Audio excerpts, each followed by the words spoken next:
अस्सलाम वालेकुम। मैथ 501 का आज लेक्चर नंबर 3 है हमारे पास। इसमें हम क्या पढ़ेंगे? System of linear equation. Linear कहते किसे हैं? ऐसी इक्वेशन जिसका मैक्सिमम दर्जा जो है यानी जो पावर है वो एक हो, यानी ऐसी मसावात जो यक दर्जी हो जिसका दर्जा एक हो उसे कहते हैं linear equation. We know that the equation of a straight line की जो इक्वेशन है बेसिकली ये स्लोप की है। स्लोप यहाँ पे ये लफ्ज लिखा है, स्लोप ऑफ लाइन। कैसी लाइन होती है कि एक आपके पास लाइन ट्रायंगल की जो ये इटैलिक सी होती है ना, ये स्लोप कहलाती है। Basically y is equal to, ये इसकी इक्वेशन है, y is equal to M X plus C. ठीक है, बेसिकली ये इक्वेशन इसकी है। स्लोप इसे कहते हैं tan of angle of line with x axis, जो कि एक्स एक्सिस के साथ हो। तो ये इसकी स्लोप है जो कि y इंटरसेप्ट के ऊपर भी कट कर रही हो, एक दूसरे को कट कर रही हो फ्रॉम द ओरिजिन से। तो यहाँ पे उसने कहा दस ए लाइन r की पावर 2 लिखी हुई है, यानी r2 इज 2 डायमेंशनल। ठीक है, यहाँ पे क्या है कि ये एक 2 डायमेंशनल जो होती है can be represented by an equation in the form of, उसने कहा कि हम इसे इस तरह लिख सकते हैं a1x plus a2y is equal to b, किसी नंबर b के बराबर है ये। इसी तरह एक 3 डायमेंशनल को r की पावर 3 लिखा हुआ है, जो उन्होंने कहा है कि ये 3 डायमेंशनल है, यानी इसमें अब a1x a2y प्लस a3g, ये तीन तीन है हमारे पास, इसलिए ये एक 3 डायमेंशनल है। उसने कहा है but not at all zero, लेकिन उसने कहा है जिनके साथ ये कांस्टेंट है a1 a2 a3, ये जीरो नहीं हो सकते, यानी सारे जीरो नहीं हो सकते इसमें। उसके बाद है हमारे पास linear equation in N variable, जिसमें वेरिएबल यानी एक्स और वाई बेसिकली और जी, ये वेरिएबल्स होते हैं। ए बी सी इसमें लिटरल्स होते हैं, इन्हें कांस्टेंट भी कहते हैं। तो उन्होंने कहा यहाँ पे linear equation in N variables, अगर एन वेरिएबल्स यानी ये एन टाइम ये लाइन चल रही हो तो फिर इसे आप इस तरह भी लिख सकते हैं, किसी नंबर बी के बराबर है, यानी आर की पावर एन आप इसे लिख सकते हैं। तो फिर इसमें एज जो है यानी ये सारे ए जो है ये जीरो नहीं हो सकते, और बी आर कांस्टेंट, और यहाँ पे जो बी है ए और बी ये दोनों ये कांस्टेंट कहलाते हैं। होमोजीनियस इक्वेशन किसे कहते हैं? ऐसी इक्वेशन जिसमें बी जीरो के बराबर हो। ठीक है, यानी अब ऊपर वाली इक्वेशन में सब में किसी नंबर कांस्टेंट के यानी किसी नंबर बी के बराबर थी सारी इक्वेशन, लेकिन यहाँ पे क्या है कि यही नंबर जीरो हो गया, तो फिर ऐसी इक्वेशन को कहते हैं होमोजीनियस लीनियर इक्वेशन। तो फिर उसने कहा है ए नोट भी दिया हुआ है कि linear equation does not involve any product. Product basically mathematics में ज़रब को कहते हैं कि ऐसी इक्वेशन में ना कोई सी का हासिल ज़रब आता है और ना ही उनका स्क्वायर रूट और वेरिएबल्स का स्क्वायर रूट आता है, यानी उनके साथ स्क्वायर रूट के साथ स्क्वायर रूट वाली नहीं आएगी। उसने कहा all variable occur only the first power, her variable जो होगा वो फर्स्ट पावर में होगा, और जो आर्गुमेंट होंगे वो ट्रिग्नोमेट्रिक या लॉगरिथम या एक्सपोनेंशियल की फॉर्म में नहीं हो सकते। ठीक है, जो इनके साथ आएंगी वैल्यूज वो मैक्सिमम डिग्री उनकी 1 होगी।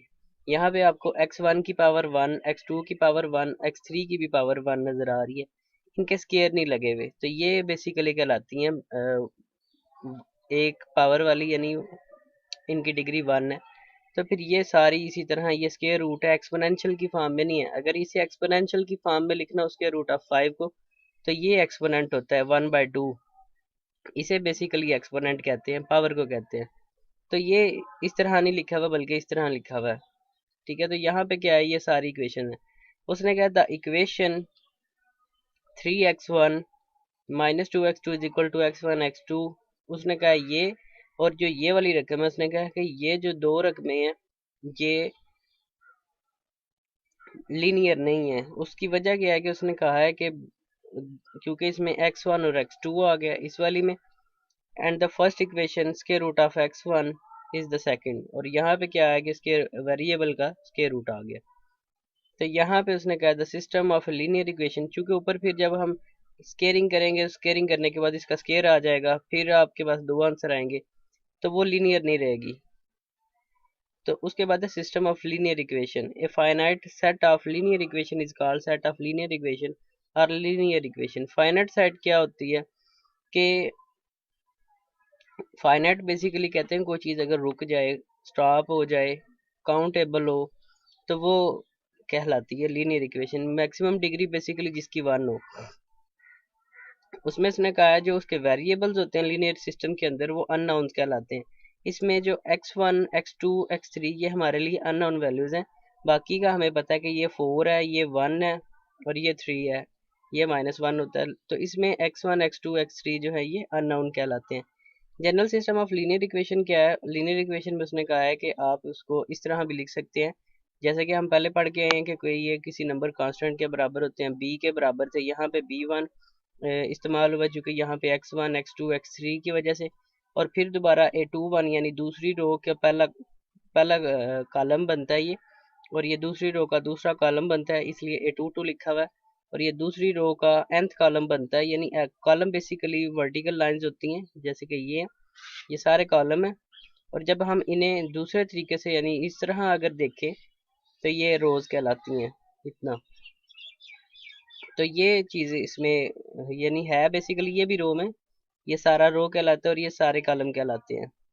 तो फिर इस तरह ये नंबर किसी नंबर के बराबर है, तो इसलिए उन्होंने ये b1 b2 b3 bm तक लिखा है।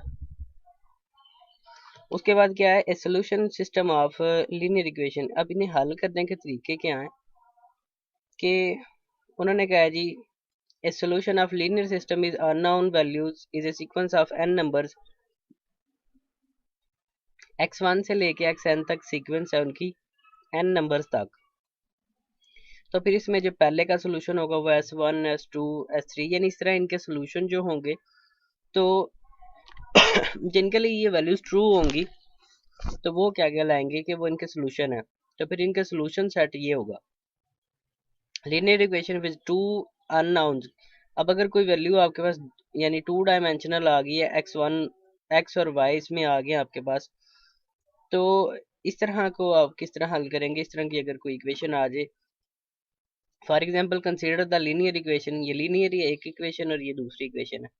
तो उसने कहा the graph of these are straight line X Y plane. X Y plane basically ये होती है, ये एक्स होती है, ये एक्स प्राइम होती है, ये वाई होती है और ये वाई प्राइम होती है। तो इस प्लेन के ऊपर अब उसने कहा है कि हम स्ट्रेट लाइन के ऊपर किस तरह एक्स वाई को इंटरसेप्ट कर सकते हैं, किस तरह ग्राफ कर सकते हैं। Note at the three there are 3 possibilities. उसने कहा कि 3 पॉसिबिलिटीज हैं किसी भी स्ट्रेट लाइन के लिए। स्ट्रेट लाइन एक सीधी लाइन को कहते हैं एक्स वाई प्लेन के ऊपर जो भी हो, ठीक है। दीज लाइन पहला तरीका उसका क्या है कि हल करने का पहला तरीका है the line may be parallel and distinct in which case this no intersection और कंसिक्वेंटली नो सोल्यूशन। उसने कहा है कि मे बी उनकी वो लाइंस पैरेलल हों और इंटरसेप्ट नहीं करती, एक दूसरे को कता नहीं करती, काटती नहीं है, दूसरी लाइन में से गुजरती नहीं है। जैसे कि रेलवे के ट्रैक हैं, 2 लाइनें साथ ज़रूर हैं लेकिन आगे कभी मिलती नहीं है, तो ये चीज़ पैरेलल कहलाती है। मसलन 2 स्ट्रेट लाइंस, ये पैरेलल की एग्जांपल है। स्ट्रेट लाइंस मैंने कहा है सीधी लाइंस बिल्कुल। तो ये क्योंकि आपस में एक दूसरे को इंटरसेक्ट नहीं करती, यानी एक लाइन ये है और ये इसको कता करके चली गई है, तो ये कहीं ना कहीं इस पॉइंट को यहाँ पे ये मिल रही है इसके साथ, तो ये वो पॉइंट बनता है जहाँ पे वो पॉइंट ऑफ इंटरसेप्ट जिसे कहते हैं। तो यहाँ पे लिहाजा जब मिलनी नहीं है तो उनका कोई सोल्यूशन नहीं है। द लाइन में इंटरसेक्टेड ओनली 1 पॉइंट, जैसे कि ये एक पॉइंट पे कट किया इसे, मे बी इसका ये एक पॉइंट हो, ठीक है। तो उसने कहा मे बी हैज़ 1 सोल्यूशन। या फिर उसने कहा है कि इन्फिनिटली अगर वो एक से ज़्यादा पॉइंट से कट करके गुजरी है, फॉर एग्जांपल ऐसे अगर कोई लाइन किसी लाइन को अगर कट करके गुजरी है तो एक पॉइंट इसका ये बनता है और एक पॉइंट इस तरह इसका ये बनता है। मे बी प्लेन के ऊपर हो नीचे से गुजरते वक्त तीसरा पॉइंट ये बन जाए, तो यानी इसे इन्फिनिटली कह सकते हैं आप कि ये मैनी पॉइंट से गुजरती हो, तो यहाँ पे बनती है।